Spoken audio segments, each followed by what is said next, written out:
Salut la team, donc c'est parti pour le premier récap concernant Monsieur Olympia 2024 et on démarre avec la division 212 et pas besoin d'entretenir le suspense car premièrement vous avez déjà le résultat et deuxièmement Keon, et je dis ça sans manquer de respect à tous les athlètes de la catégorie, il a écrasé tous ses adversaires et Keon pourrait battre très facilement le record de victoires dans cette division détenu par Flex Lewis avec une grande facilité tellement sa domination était grande. Concernant ce Monsieur Olympia 2024, la première chose qui m'a sauté aux yeux c'est les amélioration d'un des points faibles de Keon, c'est-à-dire ses ischios. Donc ses cuisses sont d'une épaisseur et d'une largeur impressionnante.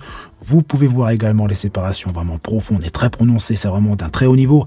Et les kilos supplémentaires gagnés par Keon sont en partie dans ses cuisses. Et vraiment, l'évolution de Keon est vraiment impressionnante, aussi bien en termes de gains de masse musculaire qu'au niveau condition, notamment ses fessiers, mais également les séparations vraiment profondes au niveau de ses quadriceps. Et Keon possède vraiment une génétique incroyable pour avoir autant progressé depuis la saison dernière. Et le plus impressionnant, c'est que Keon a encore une marge de progression assez conséquente.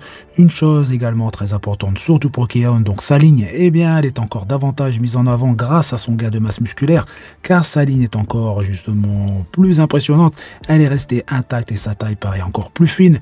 Et j'ai beau chercher, je ne trouve aucun athlète à toute catégorie confondue qui affiche un physique aussi complet. Concernant Sean Clarida, donc j'ai attendu d'obtenir les images que vous voyez à l'écran pour être sûr de mes propos, mais Sean n'était pas au niveau auquel je l'attendais. Son physique est apparu assez plat, sans doute une erreur dans la préparation par rapport à l'objectif principal qui était d'afficher un physique déchiqueté, mais pas au détriment du volume. Et malheureusement, c'est ce qui s'est passé. Justement, ce n'est pas une question de rebond qui a été mal gérée, et je vais justement être précis dans mes propos. C'est une fonte musculaire. Dans tous les cas, ce n'est pas l'année de son préparateur, Matt Jensen, qui sur 3 athlètes, même si par rapport à Nick, il n'est peut-être pas mis en cause, mais concernant Quinton Bestwood et Sean Clarida, il est le principal responsable, et je doute que d'autres athlètes font appel justement à ses services. Pour revenir à la compétition, que ce soit de face ou de dos, une fois que Keon se place aux côtés de ses adversaires, on ne voit que lui. Concernant les top athlètes de cette catégorie cette année, nous avons Keon, Pearson, Sean Clarida, Kerit Bajo et Angel Calderon. Donc mon top 4 annoncé, mais pour le moment on ne connaît pas le classement final car je tourne cette vidéo en 2 parties, donc le prejudging pour le moment et la finale arrivera dans quelques heures, mais le vainqueur sera bien évidemment Keon. Par contre, même si ça n'arrivera pas, je ne serais pas surpris de voir Sean Clarida plus bas que la 2e place car on voit clairement son manque de volume sur l'ensemble de son physique.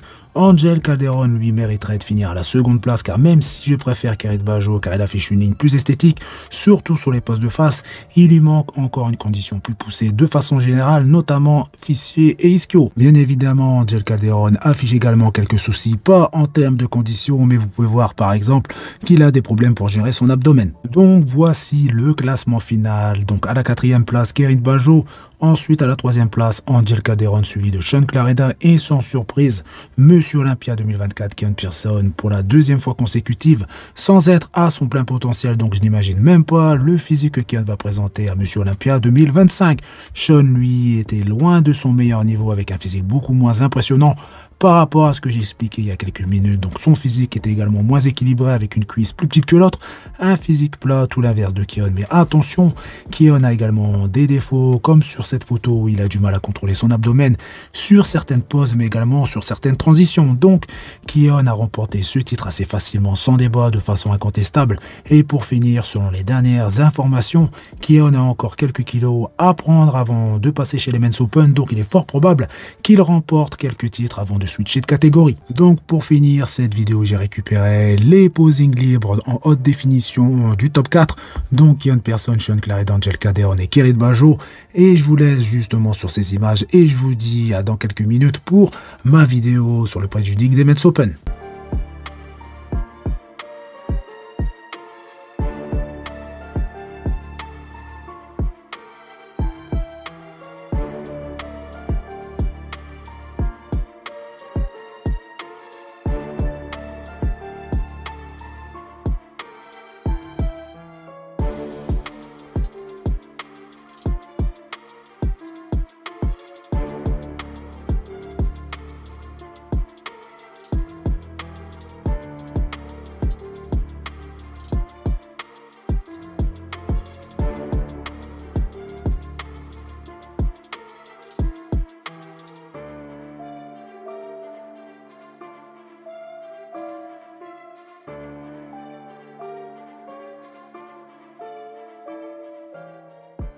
Donc comme d'habitude, n'hésitez pas à faire péter les pouces bleus, les commentaires, ça fait plaisir.